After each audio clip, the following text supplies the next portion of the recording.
求生第8天，来到岛上1个星期了。众人每天都在为生活、寻找食物、搭建房屋而感到苦恼。为了活下去，他们都在努力地做着自己该做的事。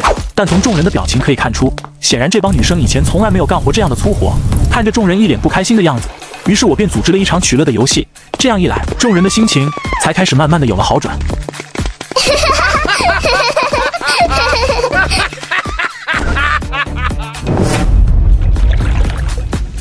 岛上另一边，一名男子正在和一只鳄鱼奋力地搏斗着。从男子的身上可以看出，显然是受伤不轻。他正是飞机坠毁之后唯一的一位幸存者。救命啊！怎么了，苏晨？发生什么事了吗？不知道，我总感觉有人在喊救命，好像方向就是从我们上方泉水的地方传来的。不会是你听错了吧？水流声这么大，我都没有发现什么异常。不管怎么说，还是得上去看看什么情况。你们几个留在这里，我去看看就回来。说完，我便拿起物资里面的砍刀和绳子，爬上台阶，朝着上方有水源的地方走了进去。文熙，要不你去帮帮他吧。苏晨是一个手无缚鸡之力的好男人，如果就这么失踪了，也怪可惜的。你不觉得你这话说得很没水准吗？你该不会是喜欢上他了吧？奇怪了，刚刚的声音应该就是从这里传出来的，怎么突然就没了动静呢？去上游看看吧，这地方这么平静，应该不会有什么危险的。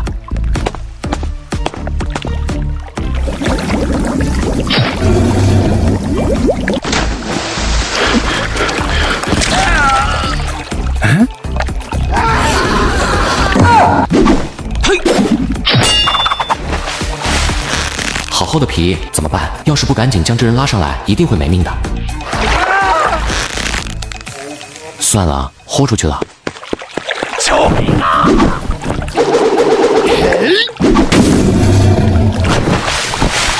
当我救上眼前这名男子之后，我便一眼瞧出了这人的来历，这不就是飞机残骸处被我们埋上荒岛的这个人吗？见鬼了，这人是怎么活过来的？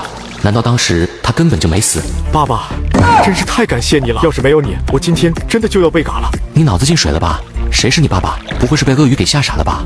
不瞒您说，我登岛之后曾发过誓，谁要是冒着生命危险救了我，谁就是我爸爸。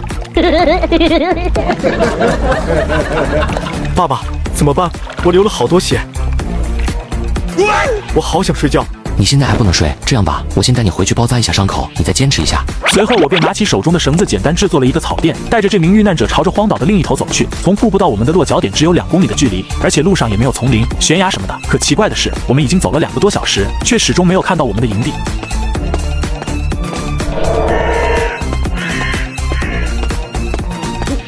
奇怪了，这并不是我之前来的这条路啊，难道是我记错了？爸爸，你怎么不走了？你该不会是嫌弃我想要卸磨杀驴吧？没道理啊，难道是进了迷雾丛林？这荒岛上怎么会存在这样的地方？爸爸，你别杀我可以吗？我家里有很多钱，你要是不信，回去我全都给你。你这是做啥？我要是想杀你，刚才你在被鳄鱼袭击的时候，我就不会救你了。那这里是？实不相瞒，我们已经迷路了。至于这里是哪里，我也不知道，我从来没走过这条路。对于眼前所出现的情况，苏晨并不能理解到底是什么原因，所以也只能另外选择一条路继续前行。可他们在走，时间也在慢慢流逝，不知不觉又过去了2个小时，他们依旧还是回到了原来的地方。苏晨无奈，便在一处沟壑里面建起了火堆，慢慢思考着刚才所发生的一切。文熙，苏晨已经出去4个多小时了，怎么还没见他回来？是啊，他是中午出去的，可现在太阳已经快落山了，却还是没有回来。要不文熙，你出去将苏晨给找回来吧，我担心他怕是遇到什么危险了。那好吧，你们几个在家好好待着，我带着宋月一起出去找找看。我？为什么又是我？废话，不带你带谁？你男人都已经失踪了，难道你不打算去救他吗？你别胡说，苏晨哪里成我男人了？呀！别以为我不知道，苏晨的初吻就是你给夺走的。赶紧去找。